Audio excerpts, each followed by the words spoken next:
안녕하세요, 수아입니다. 저는 지금 충남 예산군 덕산면 상가리 산 5-2에서 영면을 쳐 계신 남연군 이구의 묘를 살펴보러 가는 길인데요.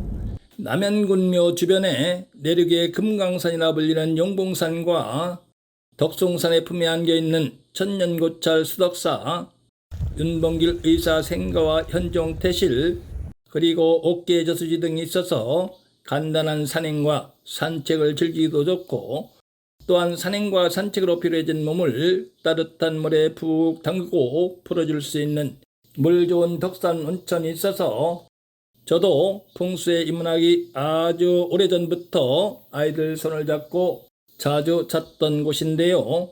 이제 그 아이들이 성장을 해서 어른이 되었으니 정말 많은 세월이 흘렀네요.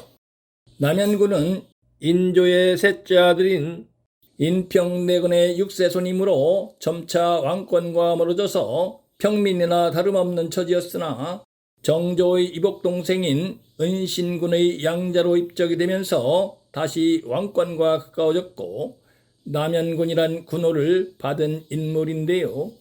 당시는 신안동 김씨가 정권을 잡고 좌지우지하던 시절이라 아무리 왕권과 가까워진 신분이라 하더라도 신안동 김씨의 눈밖에 나면 귀양을 가거나 영모의 누명을 씌워 죽임을 당하기 일쑤였으므로 신안동 김씨의 눈치를 살피면서 승을 죽이고 살다가 1836년에 소갈등과 신장풍으로 병사하여 경기도 연천군 미산면 백자동에 장사를 지냈다가 다시 경기도 연천군 군남면 남송정으로 이장을 했고, 또다시 600리나 떨어져 있는 머나먼 이곳 예산 땅으로 이장을 한 이야기가 조선 말의 유학자였던 매천 황현이란 분이 지은 매천야록에 소개가 되어 있는데요. 남연군은 장남 응령군 이창을 비롯해서 차남 응환군 이정응, 삼남 흥인군 이채응, 사남 흥선군 이하응 등 사형제를 두었는데요. 이 중에서 막내 아들인 흥선군 이하응은 파라코 행세를 하면서 서슬퍼런 신안동 김씨의 세도를 타파하고 왕권을 확립하기 위해서 전전긍긍하던 야심가였다고 전해지고 있습니다. 이런 흥선대원군은 아버지인 남연군이 죽자 아버지의 유고를 혈이 맺힌 명당에 모신 음덕으로 권력을 잡고자 풍수지리 서적을 탐독하면서 명당을 물색하던 중에 내포 지방에 잠이 원국이 있다는 이야기를 전했고서 몇 차례나 내포 지방으로 잠이 원국 명당을 찾아 나섰지만 찾지 못하고 허탕을 치고 돌아왔다고 전하고 있습니다. 흥선대원군이 잠이 원국 명당을 찾으러 다녔다는 이야기를 들었던지 어느 날 정망인이란 풍사가 찾아와서 가야산 동쪽에 2대에 걸쳐서 황제가 나올 2대 천자지지가 있습니다. 그리고 광천읍 오소산 자락에 만대에 걸쳐서 영화를 누릴 수 있는 만대 영화지지가 있습니다. 이 둘 중에 한 곳을 골라 묘를 쓰시죠 하자 흥선군은 망설임 없이 2대 천자지지인 이곳을 선택했다는 이야기도 황현이 지은 매천야록을 통해서 전해지고 있습니다. 그러나 막상 정만인이 2대 천자지지라고 가르쳐준 바로 앞에는 가야사라는 작은 사찰이 있었고 2대 천자지지 정 위치에는 금탑이 우뚝 세워져 있었기 때문에 당장 이장을 해서 묘를 쓸 수가 없었으므로 일단 2대 천자지지 북쪽 뒤편에 있던 판사를 지낸 윤봉구의 사패지지를 후손에게 빌려서 1845년에 그곳으로 이장을 한 후 가야사 주지에게 1만냥을 주고 가야사에 불을 질러 폐허로 만든 다음에 금탑을 무너뜨리고 1846년에 이곳에 묘를 썼다고 합니다. 이제 묘지로 올라가 보겠습니다.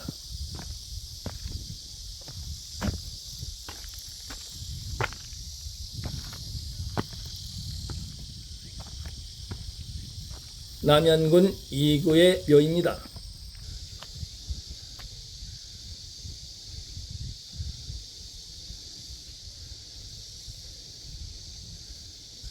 비석에는 유명 조선국 현록대부 남연군 겸 오유도총부 도총관 증시 영희 공지묘 군부인 영민씨 부자라 되어 있네요. 이제 묘지 뒤편으로 올라가서 묘지로 뻗어내리는 산줄기의 형상을 살펴보겠습니다. 묘지 뒤편으로 약 450m 정도 올라왔는데요. 저 위쪽 금북정맥의 근간을 이루고 있는 성문봉에서 약 1.6km 정도 뻗어내린 산줄기가 바로 뒤편에 나지막한 산보리를 세우고 저쪽으로 유두를 뻗어서 지지한 후 우측으로 방향을 바꿔서 완경사를 이루면서 뻗어 내려가는 산줄기를 따라 내려가다 보면 갑자기 산줄기가 끊어진 듯한 형상이 나타나는데요. 이곳은 조선 말기에 왕실의 정기를 끊기 위해서 일본인들이 산줄기를 파헤친 곳이라 합니다. 아마도 일본인들이 남연군 묘가 2대에 걸쳐서 천재가 나올 자리라는 이야기를 들었고, 실제로 이곳에 묘를 쓰고 태어난 고종과 순종이 왕위에 올랐기 때문에 묘지로 뻗어 내리는 내룡을 끊어버리면 조선 왕실의 정기가 끊어진다 생각을 해서 그런 흉악부도한 망동을 저지르지 않았나 싶습니다. 그리고 다시 고개를 쳐들고 서서히 올라가는 형상입니다.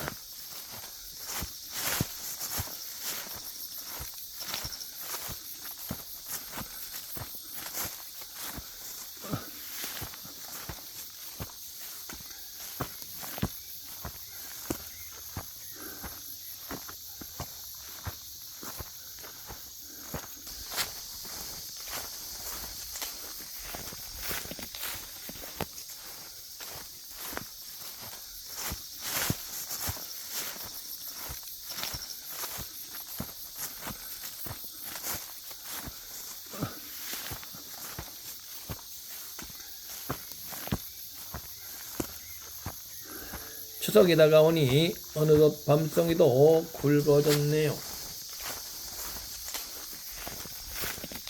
지금까지 묘지로 입산한 내룡을 타고 내려와 봤는데요.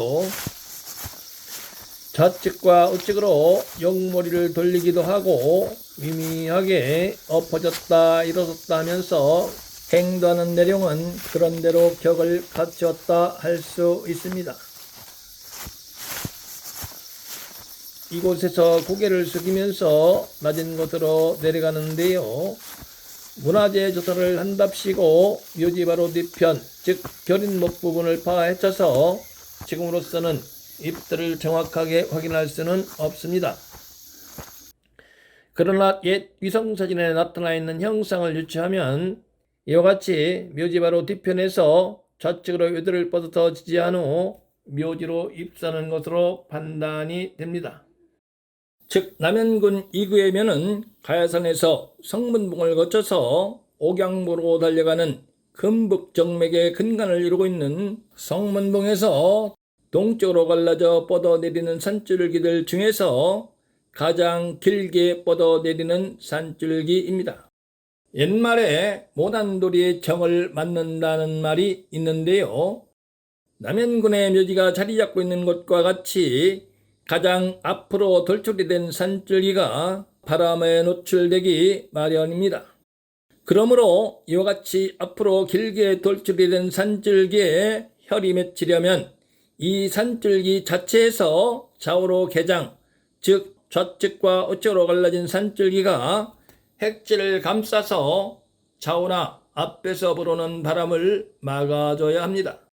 그러나 남연군미로 뻗어내린 산줄기에서 좌측과 우측으로 뻗어내려서 핵질을 감싸는 산줄기는 없습니다.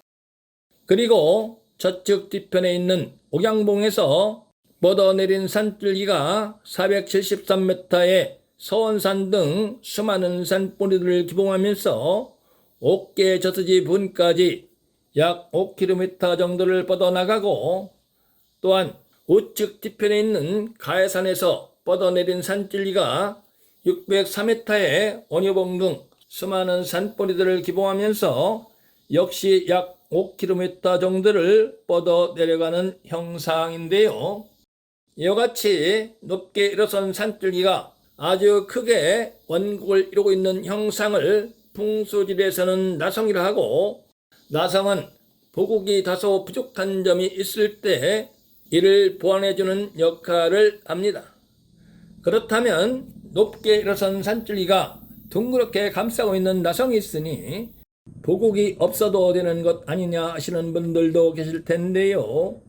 나성처럼 산줄기가 감싸고 있는 범위가 너무 넓고 활달하면 어딘가에 빈틈이 생기고 허술하기 마련입니다. 즉 안산이 약 3km 앞에 있다 할 수 있는데요. 안산이 이와 같이 너무 멀리 있으면 앞에서 불어오는 바람을 막아주지 못합니다. 더구나 높게 일어선 산등성이 위에 남연군의 묘가 자리 잡고 있으므로 저 밑에 있는 옥계저수지에서 개천을 따라 불어오는 바람이 미역을 직중하는 형상입니다. 이렇게 바람에 누출이 되면 오랜 세월 동안 바람에 의해서 고운 흙은 바람에 다 날아가고, 또한 고운 흙이 빗물에 씻겨 내려서 땅속에 묻혀있던 바위가 겉으로 드러나고 거친 입자의 흙과 자잘한 돌만 남아 토질도 거칠기 마련입니다. 실제로 남연군 미역에 겉으로 드러난 커다란 바위가 여기저기 보이고 토질이 거칠기도 합니다. 이런 것들이 다 강한 바람이 직접 닿는 땅이란 증거입니다. 그리고 조안을 살펴보면 약 20km 정도 떨어져 있는 봉수산을 조산으로 삼고 있는데요. 조항이 너무 멀기 때문에 발복이 유연하다고 알 수 있습니다. 그러므로 혈이 맺힌 명당이 될 수 있는 외부적인 요건을 갖추지 못한 곳에 묘지가 자리 잡고 있다 할 수 있습니다. 또한 혈이 맺힌 명당은 산줄기가 멈추고 산줄기를 통해서 유통되는 생기가 멈춰야, 즉 용진과 맥진이 되어야 비로소 산줄기를 통해서 유통되는 생기가 한 곳에 엉켜붙어서 혈이 맺힌 명당이 되는 것인데요. 묘지 밑으로 뻗어내리는 산줄기를 살펴보면 묘지 바로 밑으로 경사를 이루면서 뻗어내린 곳에 예전에 가야사라는 사찰이 있었고, 마치 운동장처럼 넓고 주택이 7채나 자리 잡고 있기도 합니다. 내륙의 좌우측에서 흘러내린 물이 합사는 저 밑에 도로가 있는 곳까지 약 400m 정도를 뻗어 내려갑니다. 이와 같이 전순이 지나치게 길게 뻗어나가는 것을 루테, 즉 직업이라 하여 흉한 것으로 판단을 합니다. 그 형상을 살펴보면 이와 같이 우측으로 돌출이 된 부분도 있고 좌측으로 돌출이 된 부분도 있는데요. 이런 형상들을 가만히 있을 때 묘지를 통과한 산줄기가 우측과 좌측으로 요들을 뻗으면서 이리저리 방향을 바꾸면서 뻗어 내려간다 할 수 있습니다. 즉 산줄기가 멈추지 않고 계속 변화를 하면서 내려가는 형상이라 할 수 있고, 산줄기를 통해서 유통되는 생기도 변화를 하면서 뻗어 내려가는 산줄기를 따라 유통이 되기 때문에 남연군묘에 멈췄다고 보기 어렵습니다. 그러므로 남연군묘는 혈이 맺힌 명당이 될 수 있는 용진과 맥진의 요건에 부합하지 않는 것으로 판단이 됩니다.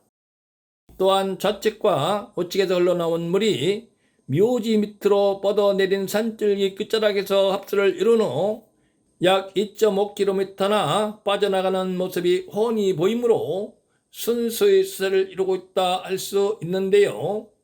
이와 같이 순수의 수세를 이루고 있으면 산줄기가 내포하는 생기가 설기가 된다 했으므로 역시 혈이 맺힌 명당이 될 수 있는 요건을 갖추지 못하였다 할 수 있습니다. 그리고 좌측과 우측으로 뻗은 산줄기의 기붕한 산봉우리가 대략 300m에서 600m에 이르는데요. 즉 거리가 가까운 곳에 높이 솟은 산봉우리가 낮은 곳에 엎드려 있는 남현군묘를 고압적으로 내려다보는 형상이므로 이는 객이 주인을 업신여기는 격입니다. 이와 같이 하나하나 뜯어서 살펴봤을 때 남현군 이구의 묘는 명당의 요건을 갖춘 형상을 찾아보긴 어렵지만 이런저런 흠이 한가득 보이는 곳입니다. 즉 명당이라기보다는 흉지에 가깝다고 할 수 있습니다. 그러나 앞에서 열거한 야사처럼 흥선대원 군이 이곳에 아버지 남현군의 묘를 이장한 뒤 7년 후에 태어난 둘째 아들 희가 고종 황제에 오르고 손자 이척이 순종 황제에 올랐으므로 정만인이 예견한 대로 이대천자를 배출한 그럴듯한 야사가 전해져 오고 있는데요. 그러나 어떠한 묘를 감평을 할 때는 땅을 살피는 근본이라 할 수 있는 형기에 의거해서 명당 여부를 정확하게 판단하지 않고 결과에 꽤 맞춰서 자신의 풍수관이나 줏대도 없이 명당 운운하는 사람은 진정한 풍수인이라 할 수 없습니다. 오늘의 영상은 여기까지입니다. 지금까지 귀중한 시간 할애해서 영상을 시청해 주신 모든 분들에게 감사의 말씀 올립니다. 감사합니다.